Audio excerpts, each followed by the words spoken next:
I was standing in my late grandfather's study, the room still carrying the scent of pipe tobacco and old pine, when my brother Mark slammed the stack of property deeds onto the desk so hard that dust rose like smoke. My mother, my aunt, and 2 cousins were already shouting over one another, dissecting Grandpa's estate like it was a carcass, each of them convinced they were owed the largest share. I remained silent, tracing the carved edge of his old roll-top desk, the same desk where he once taught me how to balance a checkbook when I was barely 12. Their voices rose and collided in the air, sharp and bitter, drowning out the memory of the gentle man who had built everything they were now tearing apart. At one point, Mark declared that since he was the only son who stayed in town, most of the land should naturally go to him.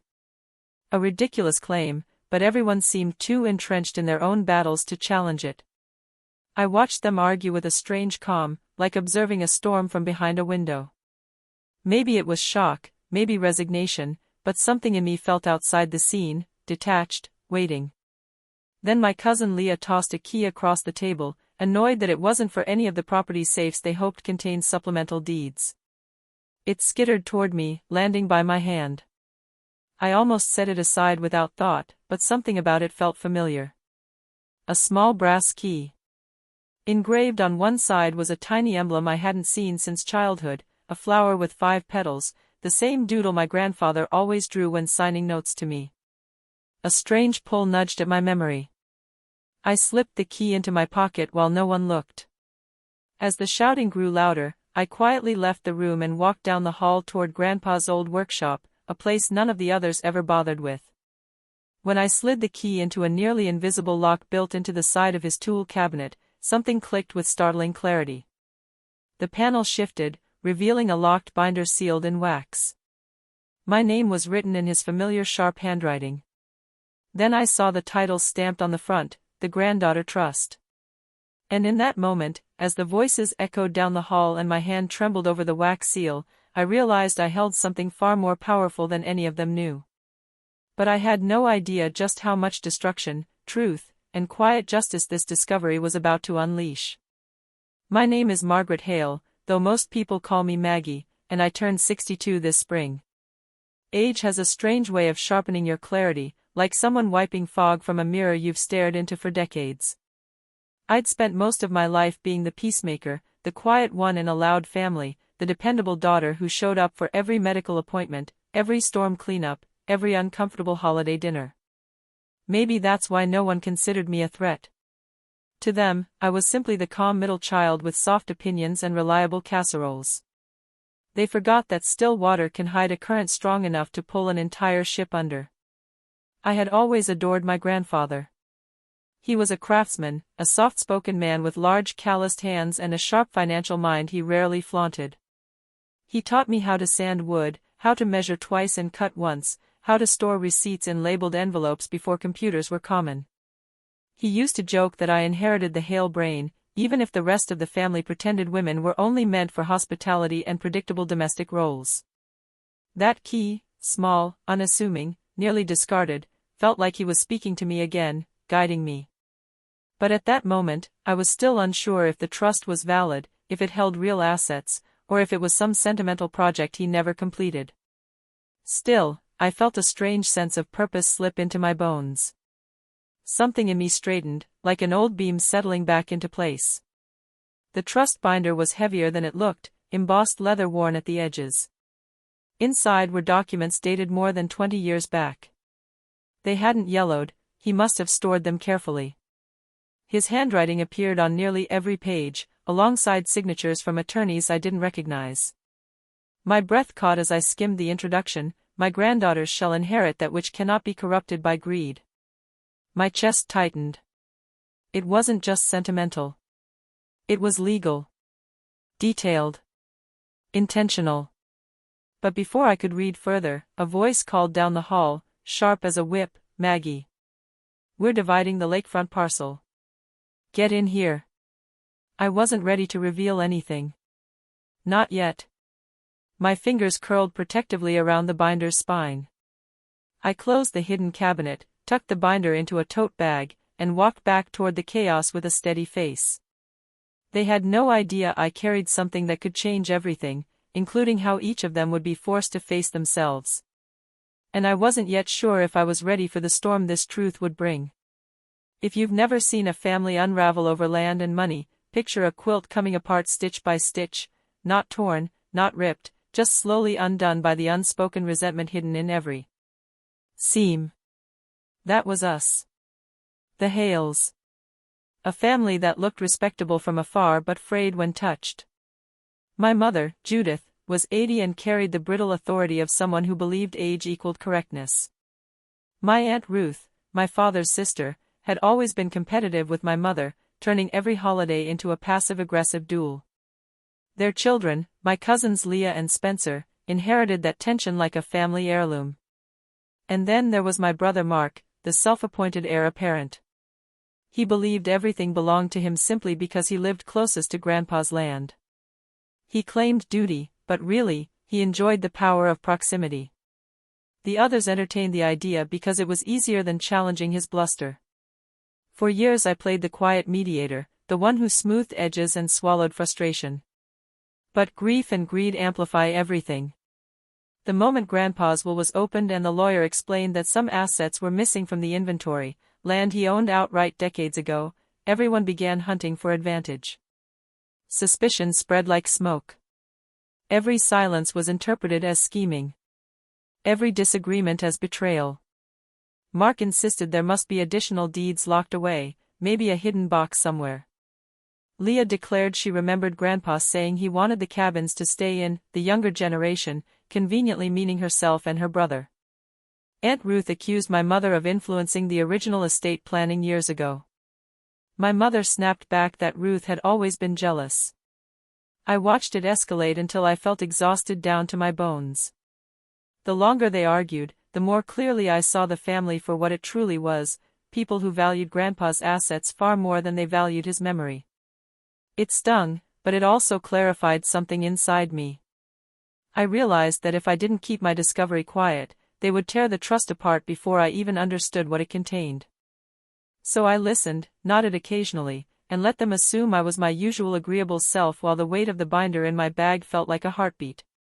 Little did they know that Grandpa had quietly rewritten the narrative long before his death. And the story they thought they were controlling was about to slip out of their hands entirely. But before I could examine the trust privately, something happened that made the situation explode, and forced me to question whom I could trust at all. It happened the next morning. I had planned to rise early, make coffee, and read the trust documents in the quiet before anyone else awakened. But I overslept. Grief makes mornings heavier, and when I came downstairs, my tote bag was gone. At first, I thought I misplaced it. But then I noticed the side table drawer pulled open, the faint imprint of a shoe on the rug, the curtain slightly shifted. Someone had searched the living room. Panic crawled up my spine. They didn't know what was inside, but they were hunting for something. I called out to the house, but no one answered. Everyone had already gone to meet with the estate attorney. My heart hammered as I checked the mudroom. That's when I saw it, my tote bag crumpled near the coat rack, the zipper half open. The trust binder was still inside, thank God, though someone had clearly tried to flip through it before being interrupted. My mind raced. Who entered the room? Who suspected I had something worth taking? Later that day, seated in the attorney's office, the betrayal revealed itself clearly. While discussing the missing parcels, Mark casually mentioned that documents had gone missing from Grandpa's workshop after his death. He said it so confidently, so deliberately, that I knew he had been the one searching the house. He'd probably prowled through Grandpa's workshop as well, hunting like a predator. I watched him lean back, smug and sure he would eventually uncover whatever advantage lay hidden. But he had no idea I already possessed it. And he certainly didn't know the trust excluded sons entirely. Still, the theft attempt rattled me deeply. Family betrayal feels different from ordinary deceit, sharper, more humiliating. The same man who once teased me for being too cautious had rummaged through my belongings like a thief. I forced myself to remain calm, outwardly composed. I needed time to understand the trust, to secure it, to protect it from the growing desperation in the room. But that afternoon, as I finally broke the wax seal and opened the binder alone in my bedroom, I discovered something far more explosive than I expected. Something that, once proven, would shift every inheritance discussion, and expose a truth that certain family members would do anything to bury. And I realized I was in more danger than I'd thought. The first page of the binder confirmed the trust's legitimacy, notarized, recorded, and legally binding. My grandfather had established it 22 years ago, naming it the Hale Granddaughter Legacy Trust. The beneficiaries were clearly listed: myself, my cousin Leah, and one name that made my breath hitch, Emily Hale, the estranged daughter of my late brother Samuel, whom the family rarely spoke about anymore. Everything my grandfather placed into the trust had been transferred long before his dementia diagnosis, ensuring no one could challenge capacity. The assets weren't sentimental trinkets, they were 2 parcels of undeveloped land, a sizable investment account, and shares in a timber company Grandpa quietly co-founded decades ago. The trust was airtight, deliberately hidden, and structured so that no male descendants could claim any portion of it. Curiosity sharpened into determination. I needed to understand why he had created it and why he had kept it secret. My instincts told me this wasn't merely about protecting assets, it was about correcting something deeper. I spent the next 2 days methodically examining each document. I contacted the law firm listed in the binder, an independent attorney in a nearby city whom Grandpa hired privately. When I mentioned my name, the lawyer, a composed woman named Dana Wood, paused long enough for me to sense recognition. She confirmed the trust's validity but insisted on an in-person meeting. Driving to her office, I felt a strange blend of dread and anticipation. The sky was overcast, the kind of gray that feels like a held breath. When Dana finally spoke, her words shifted everything I thought I knew about my family. Grandpa created the trust because he believed the men in the family, my brother included, had grown entitled and careless. He saw patterns of financial abuse brewing, especially after Samuel's death. The trust was designed to preserve assets for the granddaughters, whom he believed showed integrity and stability. Then Dana handed me the final piece, a sealed letter Grandpa had written specifically for me. His handwriting trembled slightly in his last years, but the words were clear. He wrote that he trusted my judgment, that I was the only one who could keep the peace without surrendering the truth. I felt tears gather, but I blinked them away. Now wasn't the time. With evidence and legal backing in hand, I was ready to protect the trust. But before I could reveal anything, I discovered someone else had been digging, someone who would stop at nothing to twist the narrative. The storm was about to break. 3 nights later, I caught Mark in Grandpa's workshop. I had returned to retrieve more of Grandpa's papers before the rest of the family arrived for another estate meeting. The workshop was dark except for a thin beam of flashlight cutting across the floor. I stepped quietly toward the doorway and saw him crouched near the hidden cabinet, jamming a screwdriver into the wood like a man trying to pry open a vault. Anger rose in me, not hot, but cold and controlled, the kind that clarifies instead of blurring.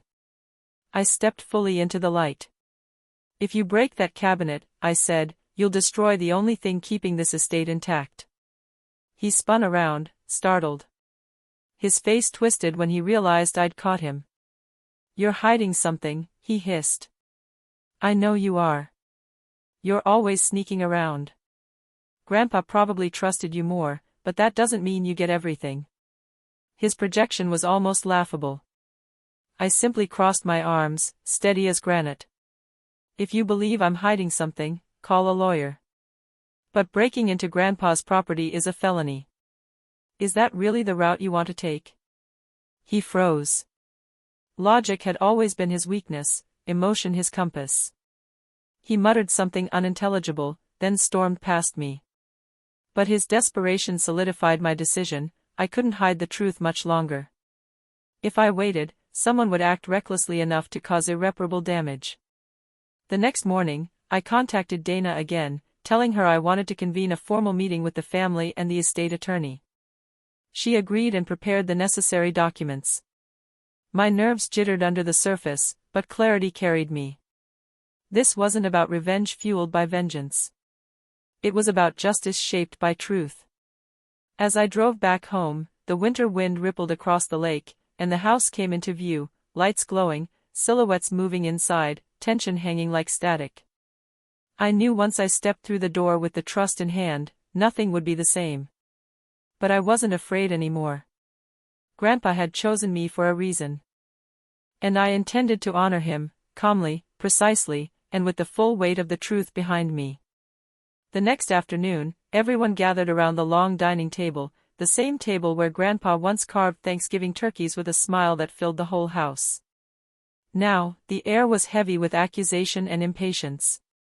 Mark sat with arms crossed, legs sprawled wide, projecting dominance. My mother looked wary. Aunt Ruth whispered fiercely to Leah. The estate attorney began by reviewing the known assets.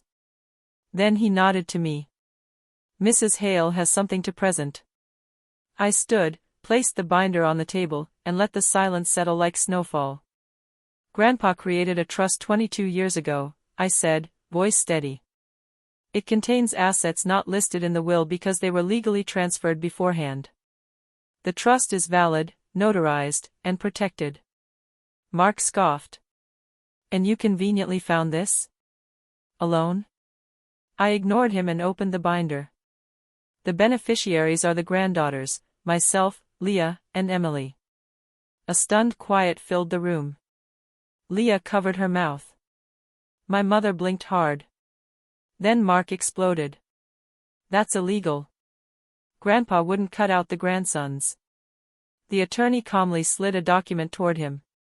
He legally did. And because the assets were transferred long before his mental decline, the trust cannot be contested. The silence returned, but this time it was heavier, final, unavoidable. Mark's face darkened. You manipulated him. You've always been manipulative. You. Enough, I said, the firmness in my voice surprising even me. Grandpa made this decision because he saw what was coming. He trusted the granddaughters to protect what he built, not to fight over it. Aunt Ruth's eyes drifted downward, shame softening her features. My mother swallowed hard, her voice barely above a whisper. He told me once he worried the boys would destroy everything. The attorney finalized the reading. The trust assets were separate from the estate and therefore untouchable. The rest of the property would still be divided according to the will, but the most valuable portions, the land, the investments, the timber shares, belonged solely to us three women. Mark stood abruptly and left the room, the door slamming behind him so hard the walls trembled. No shouting followed. No arguments. Just a stunned, quiet unraveling. That was the moment the downfall began, not loud or dramatic, but slow and inescapable, the kind that forces a person to confront the hollowness inside themselves. And yet, even after everything, the emotional aftermath was far from simple. In the days following the revelation, the house felt strangely muted, like the tension had evaporated but left a vacuum behind. My mother apologized, soft and cautious, admitting she had underestimated me, and perhaps all the women in the family. Aunt Ruth approached me next, offering a fragile olive branch. She confessed she had suspected for years that Grandpa favored the girls, but she never imagined he took legal steps to ensure it. Leah was the most emotional. She cried when I handed her copies of the trust documents, her hands shaking. I thought no one in this family believed in me, she whispered. She had struggled for years with financial instability and a sense of inadequacy. The trust gave her a fresh foundation, and validation she never expected. But Mark avoided me entirely. He stopped attending meetings, withdrew from discussions, and reportedly told neighbors the inheritance had been stolen. I felt anger, yes, but mostly sorrow. Family bonds are strange, we grieve them even when they're toxic. And then there was Emily. I reached out to her after years of silence. When she answered the phone, her voice carried a cautious warmth. She was shocked to learn Grandpa had included her, especially since part of the family had pushed her aside after her father's death. We met for coffee 2 days later, and as she hugged me tightly, I felt something in my chest uncoil. One evening, I sat in Grandpa's workshop, hands resting on the workbench he'd smoothed with decades of use. The quiet wrapped around me, soft and familiar. I realized that justice doesn't always roar, it can whisper, too. It can look like truth revealed at the right moment, like calm persistence in the face of greed. I didn't relish the downfall of those who wronged me. But I took comfort in knowing I had honored Grandpa's intent without stooping to cruelty. Revenge, I learned, can be ethical, rooted in transparency, not destruction. Still, one final decision remained, whether to confront Mark privately or let silence answer for me. That choice, I knew, would determine how the story ended. And I needed to choose carefully. I visited Mark 2 weeks later. He answered the door with a guarded expression, grief and resentment etched into the lines of his face. I didn't come to gloat or argue. I came to close a chapter. We sat on his porch, the winter air sharp but cleansing.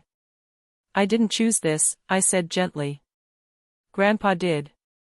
And he had reasons rooted in patterns you don't want to acknowledge. He looked away, jaw tight. He always favored you.